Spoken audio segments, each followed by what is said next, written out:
Enough is enough! I have had it with these motherfucking snakes on this motherfucking plane!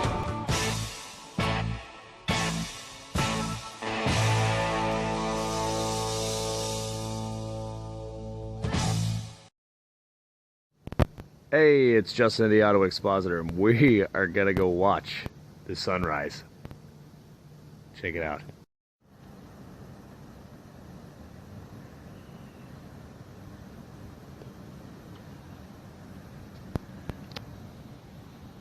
Yeah.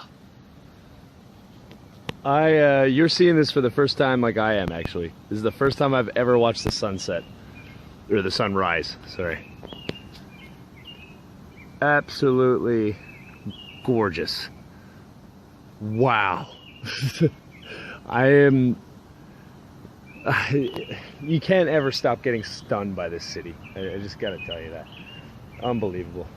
Unbelievable.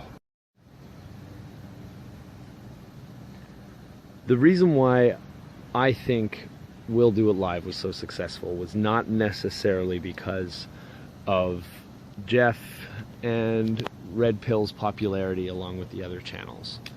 I think it had a lot to do with the way that the show itself was done. And I think what speaks kind of true with a lot of the podcasts that are out now, you start I see in a lot of these podcasts what I felt and what I experienced when I was with these guys. Like, listen, Press, Red Pill, Jeff, and Police State Radio, Chrissy Tokyo, and the people that we hung out with, these are some of the coolest people you could ever talk to. The coolest people. And you know, not only were, you know, at least to me, they felt like it. They were like rock stars to me. No joke, no joke. When I was new, they were like totally like rock stars to me. And the fact that you could connect with them by doing what you could to enter in this fight against information and against spirit. These were a group of people who are impassioned to release the information that they do. Not paid, not any of the bullshit that you can see all over the media. And there were other shows before that. I mean, like Max Resistance is a great show, was a great show, whatever you want to call it. But what it lacked sometimes was the ability to feel almost like a lounge, I think. Because you couldn't swear. Not just that, it wasn't necessarily the... I want to choose my words properly, because I'm not saying anything bad about them. I'm just... It wasn't the same atmosphere that maybe the target audience called for, I guess. Like, and they do great work, and there's a lot of information that comes out on that show, and that's what's so important to do, to keep to that. But what I don't think we even realized in We'll Do It Live is that you had that touch, guys, and you guys made the executive part of it, like the creating of the show, keeping it on base, keeping it on the line. You know, the fluidity of the show seemed to come so naturally. And I don't know if it was. I don't think it was. I don't even know how...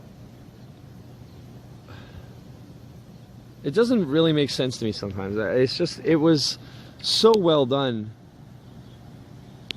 That is insane back there. I wish I had higher quality that I can get to you. There's like fog scraping over the mountains. There are the hills.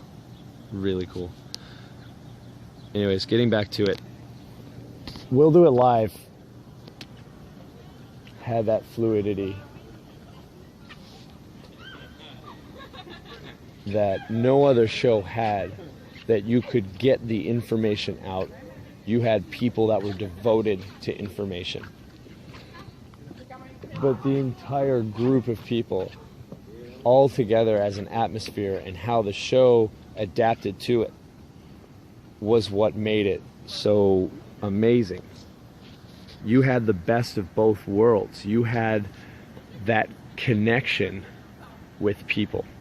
Even if you weren't on the show, you felt a connection. Maybe you were speaking with them before or whatever. This wasn't like watching CNN.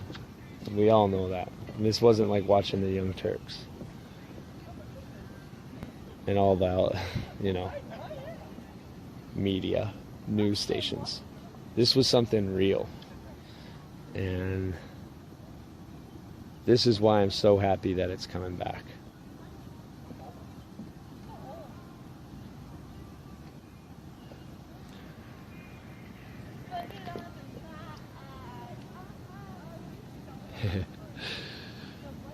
So, I don't have much time left before that actually.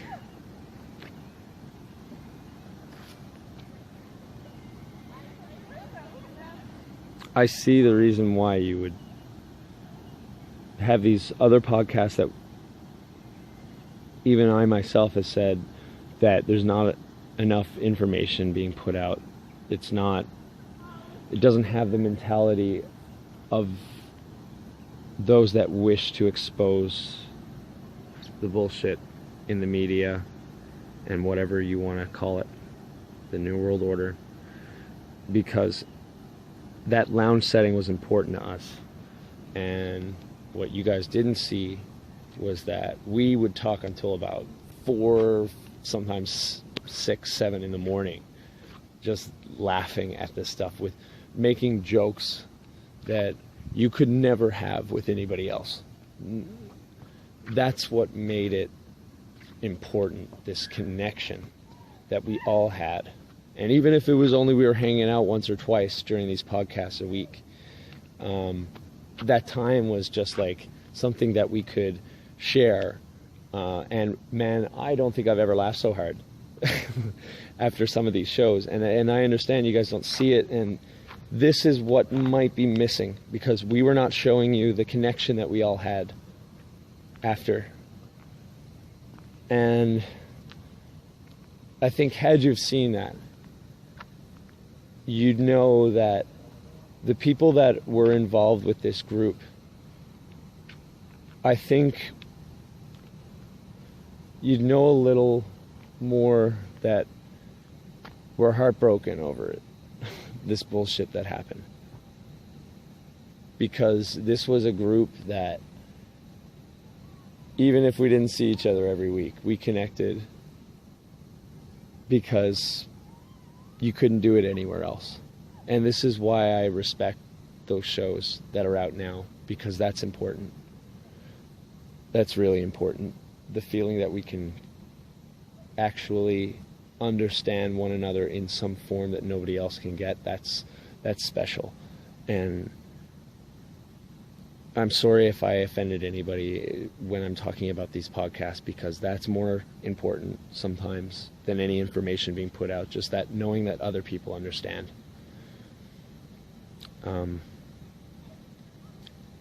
just We'll Do It Live just did it so well that you didn't even notice, really, that this was all about information and people that worked very hard in between these podcasts, because we probably didn't really hang out all that much afterwards. We'd wait until the next podcast, because we were busy researching and we were busy making videos. We had channels to run, and I guess that's maybe another thing that kind of set us apart in a way from what's coming after that.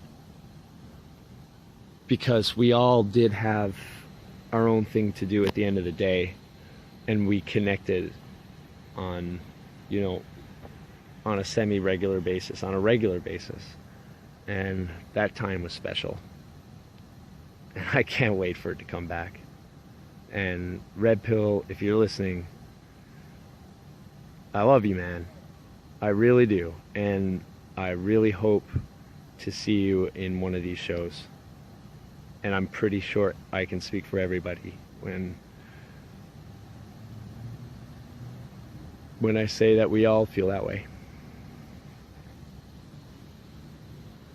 This has been the Auto Expositor.